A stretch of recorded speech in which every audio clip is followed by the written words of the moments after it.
করতেছেন, ভ্রমণ করতে করতে পাক করা দরকার আছে না নাই? পাক করার জন্য দুই বন্ধু এক হাত কানে একই জায়গায় স্থান নিলে, এক বন্ধু পাক করতেছে, আর এক বন্ধু শুয়ে রয়েছে, শুয়ে দেখতেছে বন্ধু কিভাবে পাক করে।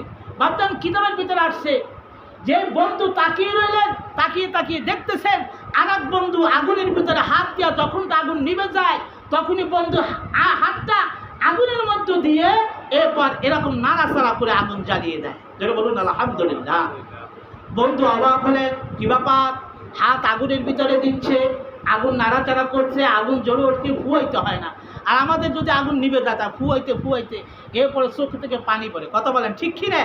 আর বন্ধু তাকিয়ে দেখছেন না, আমার বন্ধু তো আগুনের মধ্যে হাত দিয়ে দেয়, এবার উল্টে পাল্টে তারপরে আগুন জ্বলে যায়, এটা কিভাবে সম্ভব?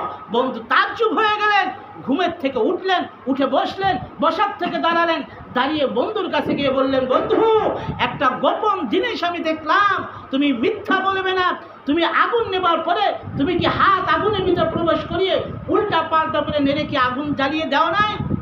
বন্ধু বললেন, হ্যাঁ, কিন্তু গোপন তত্ত্ব তুমি কেমনে দেখলা? বলে, বন্ধু আমি দেখেছি, কিন্তু কিভাবে এটা সাধ্য হলো আমাকে বলো।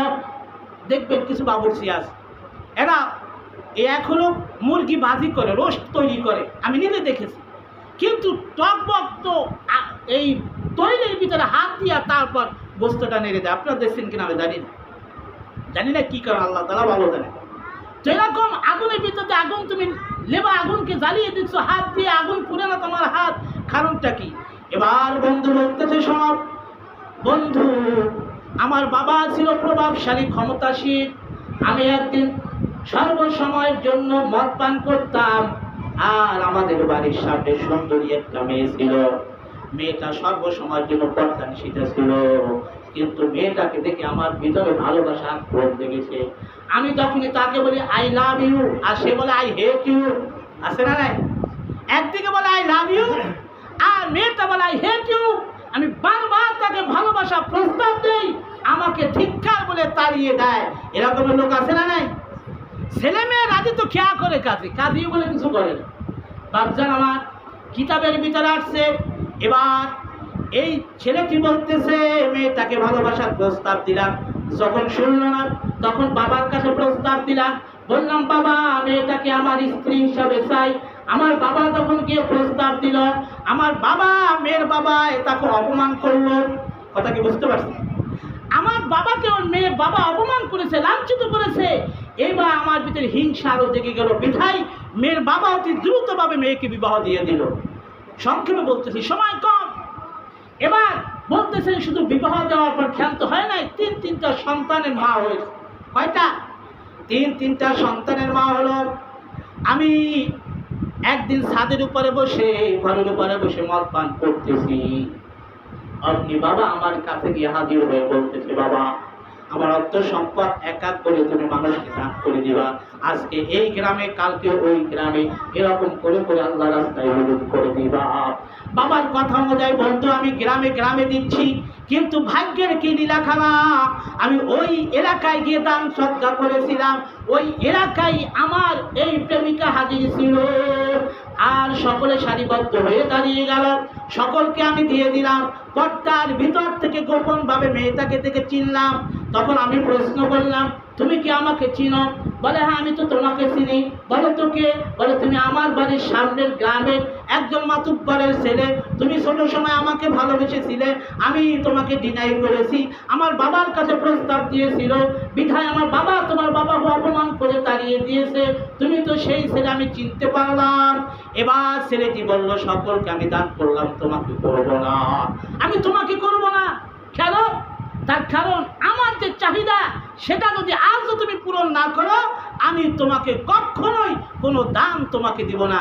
ছেলেটা চলে, মেয়েটির চোখের পানি ছেড়ে দিয়ে বললেন, সেই ইজ্জত আল্লাহ রাব্বুল আলামিনের কসম, আমার ইজ্জত আজও বিলুপ্ত হবে না। তোমার মতো বখাটে ছেলেরা যতই আমাকে প্ররোচনা দেখাক, আমার ঈমান নষ্ট হবে না। জোরে বলুন আলহামদুলিল্লাহ। এবার তিনটা ছেলেকে কোলে নিয়ে বললেন, চল তোরা যা, খানা তোর ঘরে পাঠাইয়া দিস, এই জুলুম মাধ্যমের খানা খাইতে চাইস না। এরকম করে রাস্তা হাঁটতেছে, আর ওই ছেলেটার মনের ভিতরে অসহসা সৃষ্টি হলো, আহারে যে 3টা ছেলে না খেয়ে অনাহারিতে ভুগতেছে, না জানি কি অবস্থা হয়। ছেলেগুলো বলতেছে, মা কি কারণ আমাদেরকে খানা দেবে না, চলো যা বলেছে তা রাজি হয়ে যাও। এবার মেয়েটা ফিরে আসলো, আসার পরে তখন ছেলে চিন্তা করলেন হয়তো আমার প্রস্তাবে রাজি হবে, কিন্তু দেখলেন না, রাজি তো দূরের কথা, মেয়েটা ডাক দিয়ে বলতেছেন, ও বাচ্চার ছেলে শুনে দাও, আমার ইজ্জতের গ্যারান্টি হলো আল্লাহ রাব্বুল আলামিন।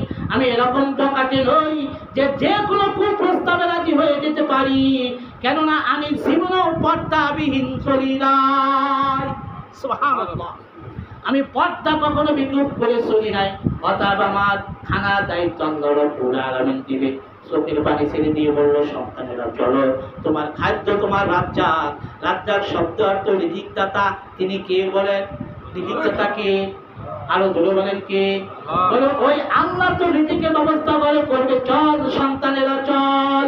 এই চিন্তা করে যখন রাস্তা অতিক্রম করলেন, এই যুবকটির সাথে সাথে করে, আহা আমি মেয়েটাকে না কুপ্রস্তাব দিলাম, ছেলেরা কি করলো, আমি গুনাহগার, আমি বড় গুনাহগার, আমি বড় গুনাহগার। এবার নিজে আটার বস্তা মাথায় নিলেন, কিছু খেজুরের জব নিলেন, এরকম কিছু খানা নিজে বহন করে ওই মেয়েটা বাড়িতে যাওয়ার পূর্বেই সে বাড়িতে পৌঁছায়া দিল। সুবহানাল্লাহ। সংক্ষেপ করে বলছি, কাটা ছিঁড়া করে একদম সংক্ষেপে বলতেছি, সময় কম। এবার যখন দাঁড়িয়ে দাঁড়িয়ে বাদশা ছেলেটি দেখতেছে, মেয়েটা খানা পেয়ে খুব খুশি হয়ে গেল।